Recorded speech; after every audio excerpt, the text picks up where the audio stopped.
ओम शांती. प्रजापिता ब्रह्मकुमारी ईश्वर विश्वविद्यालयाच्या वतीनं या ठिकाणी भव्य रत्नजडित शिवलिंगाची निर्मिती केलेली आहे आणि माझ्या समवेत ब्रह्मकुमारी बहिणी आहेत ज्यांनी या सर्व रत्नजडित शिवलिंगाची निर्मिती केली आहे.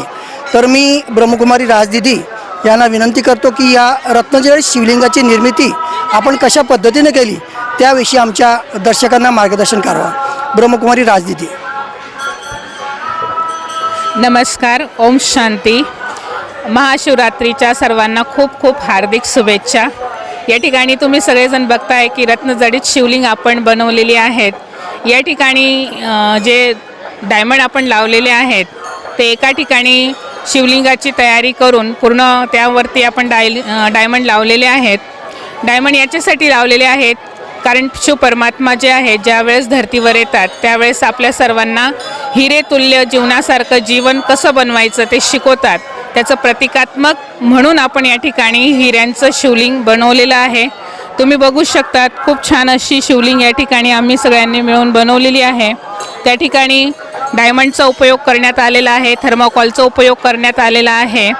असं जे काही मटेरियल की जे वेस्टेज आहे त्या वेस्टेज मटेरियलपासूनही आपण त्याचा उपयोग त्या ठिकाणी केलेला आहे. कारण परमात्मा आपल्याला सगळ्या काही गोष्टी शिकवतात की वेस्टपासून बेस्ट आपण कशा वस्तू बनवू शकतो. तर ती शिवलिंग या ठिकाणी आम्ही बनवलेली आहे. ओम शांती. खूप खूप धन्यवाद दीदी. या ठिकाणी गीता ज्ञान संदर्भात प्रदर्शन लागलेलं आहे. नेमकं या प्रदर्शनाचा उद्देश काय आहे आणि कशा पद्धतीनं तुम्ही साधकांना स्पष्टीकरण करतात?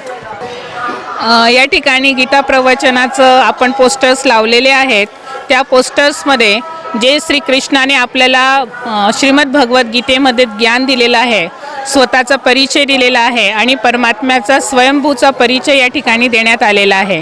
आज सगळेजण महाशिवरात्रीच्या वतीने आपण ईश्वराचं ध्यान करतो, आराधना करतो, उपवास करतो. तर ते आध्यात्मिक रीतीने आपण कशा प्रकारे ईश्वरासोबत जोडू शकतो ती आध्यात्मिक चित्र प्रदर्शनी या ठिकाणी लावण्यात आलेली आहे. ज्या प्रकारे आज आपण महादेवाची पूजा करतो आहे, उपवास करतो आहे, तर त्याचं आध्यात्मिक रहस्य काय आहे? उपवास म्हणजे काय? तर ईश्वराच्या जवळ राहणे. उप अधिक वास म्हणजे जवळ राहणे. अशा प्रकारे तो आध्यात्मिक अर्थ आहे. आणि ईश्वराची पूजा करणे म्हणजे काय? तो मनोभावनेने मनातले जे विकार आहे ते ईश्वरावरती म्हणजे शिवलिंगावरती अर्पण करणे आणि चांगल्या गुणांचं आत्मसात करणे. अशा प्रकारे जर महाशिवरात्री आपण या ठिकाणी मनवली तर नक्कीच महाशिवरात्रीचा पर्व आपण मनवल्यासारखं होईल. आणि हेच गीतेचं ज्ञान या ठिकाणी आध्यात्मिक चित्र प्रदर्शनीच्या मार्फत सांगण्यात येत आहे.